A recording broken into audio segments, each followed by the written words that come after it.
हमारी कोशिश यही रहती है कि साइंस को जो कुछ भी पढ़ा है, जो भी टॉपिक पढ़ा है, उसका प्रैक्टिकल कराए ताकि बच्चे सीख जाए, क्योंकि साइंस हमारे चारों तरफ है। इस पूरे दृश्य को जब आप देखेंगे तो आपको ऐसा लगेगा हम किसी बड़े हॉस्पिटल में हैं, लेकिन भैया यकीन मानिए ये कोई हॉस्पिटल नहीं है बल्कि गांव का ही एक कोचिंग है। यहाँ फी बहुत कम है, यानी कि पर सब्जेक्ट देखा जाए तो 200 रुपया बस। ये 200 रुपया मंथली है या साल का? नहीं, मंथली हम लोग फी लेते हैं, साल का नहीं लेते। जो भी बच्चे गरीब होते हैं, अगर उनके पास पढ़ाई के साथ साथ बुक खरीदने का भी अगर पैसा नहीं हो तो वैसे बच्चों को ये बुक भी खरीद करके देते हैं। कल आपको कोटा का हसीन सपना दिखा रहा है, कहीं उसका जिंदगी बर्बाद हो गया तो इसके जिम्मेदार कौन होंगे? ऐसा कुछ नहीं है, आप बेशक आइए, आप डेमो क्लास कीजिए, आपको देखना है आप पढ़ के देखिए क्या मान लीजिए। नमस्कार, आप देख रहे हैं एचओ न्यूज़, मैं हूँ आपके साथ आरिफ हयात।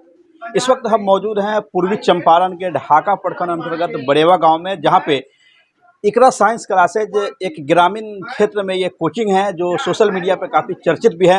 अक्सर लोग ये सोचते हैं कि पढ़ाई जो होती है बिल्कुल शहरों में ही अच्छी पढ़ाई होती है, लेकिन जब आप ग्रामीण परिवेश में भी आएंगे और जब आप देखेंगे कि वाकई जब इस कोचिंग के अंदर आप प्रवेश करेंगे तो यहाँ पे जो लैब है, यहाँ के टीचरों के द्वारा जो बताया जाता है, अब आपको एहसास नहीं होगा कि हम किसी ग्रामीण क्षेत्र में हैं।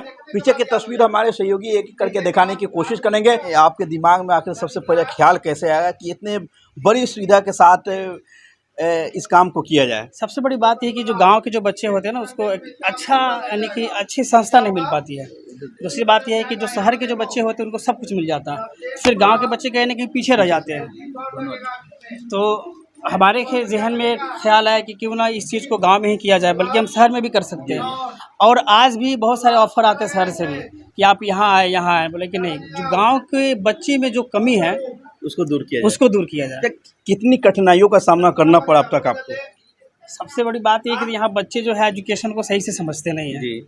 हम लोग का जो पैटर्न पढ़ाने का है वो बच्चे शुरू में बच्चे इसको समझ ही नहीं पा रहे थे, क्योंकि हमारा जो पैटर्न है वो मैक्सिमम हम इंग्लिश में पढ़ाते हैं। क्योंकि हमको पता है कि बच्चा अगर नीट की भी तैयारी करे, चाहे आईएससी की तैयारी, जो भी चीज़ की तैयारी करता है, नीट हो चाहे आईआईटी हो, तो वहाँ कंपलसरी बड़ी बात आप कह रहे हैं कि जो भी सब्जेक्ट हैं उसको हम इंग्लिश में पढ़ाते हैं, लेकिन बिहार बोर्ड के बच्चे जो होते हैं अक्सर कहा जाता है कि उनकी इंग्लिश काफ़ी वीक होती है, तो इस पर भी विशेष ध्यान है आप लोगों का? हाँ ना, इंग्लिश कंपलसरी इसलिए है क्योंकि बिहार बोर्ड के बच्चे सबसे ज़्यादा किसी चीज़ में कमज़ोर होते हैं वो इंग्लिश में होते हैं। आपके कोचिंग में एक अनोखा देखने को मिल रहा है कि बच्चों के लिए लैब की पूरी सुविधा दे रहे हैं, इसके पीछे की पूरी कहानी क्या है? कि लैब का मसला यहाँ पे है कि हमारी कोशिश यही रहती है कि साइंस को जो कुछ भी पढ़ा है, जो भी टॉपिक पढ़ा है, उसका प्रैक्टिकल कराए ताकि बच्चे सीख जाए, क्योंकि साइंस हमारे चारों तरफ है। बच्चों को जिस तरह से आप लैब की सुविधा दे रहे हैं, इससे बच्चों में रुचि है कि नहीं? बहुत रुचि है, बच्चे मजे से पढ़ते हैं। चारों तरफ जो गांव है आपका, चंदन बड़ा, फुलवरिया, दोस्तिया, हर गांव के बच्चे आ रहे हैं। हर गांव के बच्चे आते हैं यहाँ पे। फी आप कितना ले रहे हैं ये बताइए? मेरा फी बहुत कम है, यानी कि पर सब्जेक्ट देखा जाए तो 200 रुपया बस। ये 200 रुपया मंथली है या साल का? नहीं, मंथली हम लोग फी लेते हैं, साल का नहीं लेते हैं। मंथली लेते हैं सिर्फ 200? सिर्फ 200। काफ़ी कम रुपया ले रहे हैं, सुविधा काफ़ी दे रहे हैं। मेन मसला ये है कि जो गांव के जो बच्चे होते हैं, ज़्यादा मिडिल क्लास के बच्चे होते हैं, गरीब बच्चे होते हैं, वो और बहुत सारे बच्चे जो होते हैं वो शहर नहीं जा पाते हैं, तो उनके लिए एक मसला हो जाता है। और बहुत सारे गांव के जो लोग होते हैं बच्चे को पढ़ाना नहीं भी चाहते हैं, तो हम लोग की कोशिश ये था कि फ़ी को कम कर दिया जाए और बच्चे जब क्लास में आए और पढ़े, उसको पढ़ाई से इंटरेस्ट हो, तो फिर बच्चे आगे की जो है अपने। सर एक और बात है, अक्सर ये देखा जाता है जो ग्रामीण क्षेत्र में जो कोचिंग होते हैं वहाँ पे एक ही टीचर ऑल सब्जेक्ट के टीचर हो जाते हैं, ऑलराउंडर बन जाते हैं, तो सभी सब्जेक्ट को पढ़ाने लगते हैं। तो आपके कोचिंग में भी वही वाला सिस्टम चल रहा है, बाबा आदम के ज़माने से चल रहा है या कुछ हमारे यहाँ?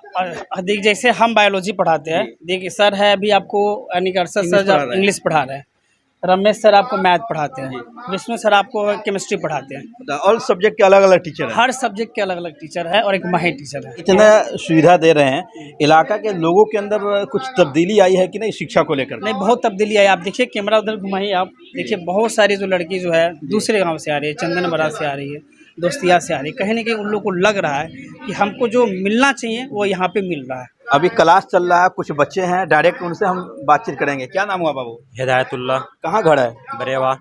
कैसा यहाँ आने के बाद कैसा लगता है, कैसी पढ़ाई होती है? बहुत अच्छी पढ़ाई होती है यहाँ पे। किस क्लास में अभी आप? अभी 11th क्लास में है। 11th क्लास में। मैट्रिक कहाँ से किए थे? मैट्रिक बरेवा से किए। किसी कोचिंग से? नहीं, चंदन बाड़ा से किए थे। चंदन बाड़ा से किया, फिर अचानक यहाँ कैसे आ गए?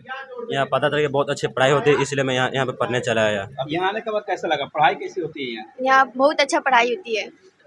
किस क्लास में अभी आप? हम अभी 11th क्लास में हैं। 10th कहाँ से पास किया? यहीं से पास किए। कितना नंबर आया था? 357। 357 आया था। जी। सर के जो पढ़ाने का जो अंदाज है वो कैसा लगता है? सर का पढ़ाने का अंदाज बहुत ही अलग लगता है, क्योंकि यहाँ पर बहुत ही अच्छा से हम लोग को समझा के पढ़ाया जाता है, इसलिए। अभी इंग्लिश की क्लास चल रही है, बच्चों में कितना रुचि है इंग्लिश को लेकर? बच्चों में बहुत ज़्यादा रुचि है, क्योंकि यहाँ बिहार बोर्ड में इंग्लिश को ख़त्म कर चुकी, इसलिए बच्चे में डर नाम का चीज़ नहीं है, क्योंकि उस विषय को पढ़ाया भी नहीं जाता, बच्चे भी उसको फोकस नहीं करते। बच्चे वही रुचि जब- ले रहे हैं कि नहीं इंग्लिश में? हाँ, वही जब बच्चे 11th में आते हैं तो इंग्लिश सब्जेक्ट कंपलसरी हो जाता है, उसके बाद रुचि लेना होता है, तब तक उसका अंदर का बीच का खेल ख़त्म हो जाता है। खेल ख़त्म का मतलब कि जो 10th तक उसका बड़ा पढ़ने gap का हो जाता है। गैप, बहुत लंबा गैप हो जाता है और उसको समझने में बहुत दिक्कत होता है।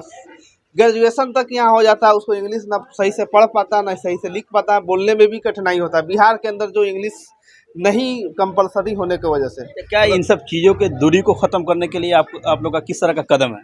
हम लोग का दूरी को ख़त्म करने के लिए सबसे पहले एकदम छोटे लेवल से, छोटे स्तर से बच्चे को सिखाया जाता है और इंग्लिश बताया जाता है, उसको प्रॉपर्ली ग्रामर और बुक का स्टडी किया जाता है। जैसे हम लोग पार्ट ऑफ स्पीच से ग्रामर लेके चलते हैं। एवरीडे इंग्लिश क्लासेज है या कोई विशेष डे बनाया गया है? एवरीडे नहीं है, बट क्लास में 3 दिन इंग्लिश पढ़ाया जाता है, उसके अलावा एक्स्ट्रा क्लासेज भी लिया जाता है। जब आप इस नज़ारा को देखेंगे तो यकीन नहीं करेंगे कि आप किसी ग्रामीण क्षेत्र में, किसी गांव के कोचिंग में हैं। जब आप इस पूरे दृश्य को जब आप देखेंगे तो आपको ऐसा लगेगा हम किसी बड़े हॉस्पिटल में हैं, लेकिन भैया यकीन मानिए ये कोई हॉस्पिटल नहीं है, बल्कि गांव का ही एक कोचिंग है। अक्सर सर देखा जाता है कि बच्चों को सिर्फ एक रट्टू-मल की तरह ऑब्जेक्टिव को रटा दिया जाता है और 20 चैप्टर से कोई मतलब ही नहीं है। उस तरह का कोई सिस्टम नहीं ना है। नहीं, यहाँ उस तरह के ऑब्जेक्टिव भी है, जैसे में आगे कंपटीशन की तैयारी करना है, लेकिन पूरा सब्जेक्टिव के साथ में समझाया जाता है कि अब सब्जेक्टिव पूरा समझ में आएगा तो ऑब्जेक्टिव अपने आप बनेगा उसमें। इस वर्ष जो मैट्रिक और इंटर का परीक्षा दिया था आपके कोचिंग के बच्चे, उनका मैथ और साइंस में कैसा प्रदर्शन था? बहुत बढ़िया प्रदर्शन था हाईएस्ट स्कोर कितना गया था? इसमें लिखा हुआ है, पूरा यहाँ पे लिखा हुआ है। सिर्फ मैथ की बात करें, स्पेशल मैथ की बात है। मैथ का 86 नंबर गया था लास्ट। सर आप कौन सा सब्जेक्ट पढ़ाते हैं? मेरा सब्जेक्ट केमिस्ट्री है। अच्छा, केमिस्ट्री में आप जैसे कोटा में पढ़ाई होती है ना, उस तरीके से आप कर सकते हैं। बजाते ग्रामीण इलाकों को कोटा से तुलना कर रहे हैं, काहे नहीं हो सकता, अपने आप में बहुत बड़ी बात काहे है। नहीं हो सकता। जहाँ पे हम 1 लाख 1.5 लाख 2 लाख देके पढ़ के आए हैं, वहाँ का मेरे पास मटेरियल है। बजाते एनसीईआरटी आप कभी भी पढ़िए तो एनसीईआरटी को फॉलो कीजिए ना। कोटा को तो ब्रांड कहा जाता है, आप अपने आप को कोटा से तुलना कीजिएगा। एलएन का जो ये मटेरियल है ना, हम एलएन का मटेरियल प्रोवाइड करते हैं, प्लस में आपको पर डे डीपीपी आपको दिया जाएगा। आप कोई भी अच्छे लेवल कोटा का का बुक लेके सपना आइए। दिखाकर कहीं बच्चों को भविष्य को अंधकार में तो नहीं नहीं डालना नहीं, है। ऐसा नहीं है। आप वो चीज को जांच कर सकते हैं ना। आप अच्छे लेवल का कोई भी बुक लेके आइए केमिस्ट्री में, वहां से आप जो चैप्टर पढ़ाई हो चुकी है उस टॉपिक वाइज क्वेश्चन पूछिए। आपको जब नहीं बताया जाएगा फिर आप कहिएगा कि हाँ सर ये प्रॉब्लम है वो प्रॉब्लम है। पहले आप बच्चों को कोटा का हसीन सपना दिखा रहा है, कहीं उसका जिंदगी बर्बाद हो गया तो इसके जिम्मेदार कौन होंगे? ऐसा कुछ नहीं है। आप बेशक आइए, आप डेमो क्लास कीजिए, आपको देखना है, आप पढ़ के देखिए। कहता है मान लीजिए हम आपको बोल दिए, आप बिलीव कर लिए, नहीं वैसा करना भी नहीं है। आप एक बार क्लास कीजिए, ठीक है, क्लास करके देखिए यहाँ पे कि यहाँ कैसा सिस्टम है, नहीं है, उसके बाद आप डिसाइड कीजिए, खुद डिसाइड करिए। हम क्या आपको बताएंगे, हम कौन होते हैं आपके लाइफ का फैसला करने वाले। आखिरी मेरा सवाल आपसे होगा कि पढ़ाई का जो पैटर्न है, तरीका क्या है, किस तरह से आप लोग बच्चों को पढ़ाते हैं? देखिए, सबसे पहले हमारा जो पैटर्न जो है सबसे अनोखा ये है कि हम किसी भी क्लास में हो, 8 हो, 9th हो, 10th हो या 11th हो या 12th हो, वहाँ क्वेश्चन आंसर लिखा ही नहीं जाता।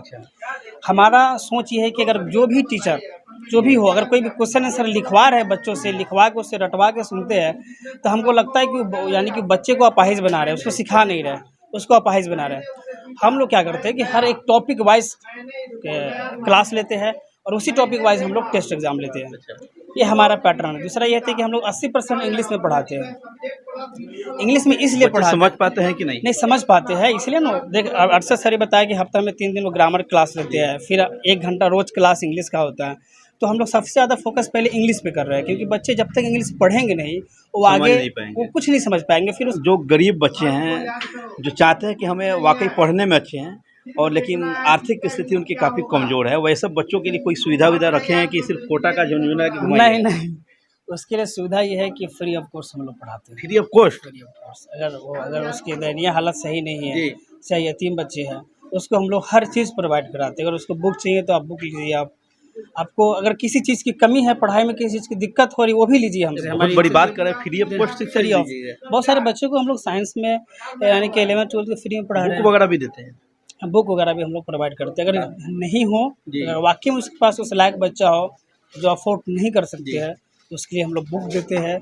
उन बच्चों के लिए हम लोग फ्री ऑफ कॉस्ट, यानी कि एक भी फ़ी नहीं लगता है। देखिए, एक अपने आप में एक बड़ी बात है, एक बड़ी मिसाल पेश कर दी इन्होंने कि जिन बच्चों के पास अगर पैसा नहीं है फ़ी अदा करने का, लेकिन उनके साथ साथ अगर पैसा बुक खरीदने का भी नहीं है तो उनको भी फ्री में शिक्षा दे रहे हैं।